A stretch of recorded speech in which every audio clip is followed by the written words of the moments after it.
Hello guys, welcome back with me again in this channel. On today's video, I'm going to show you how you can create a landscape poster in Canva. So first, just open your Canva apps on your mobile phone, and here you can use a template from Canva to create a landscape poster. So click on the search column at the top and type in the landscape poster as the keyword. Click on enter.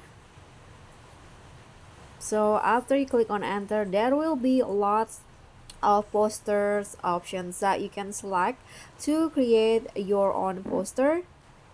So in here, for example, you can just select, I'm going to use this one, and click on customize this template.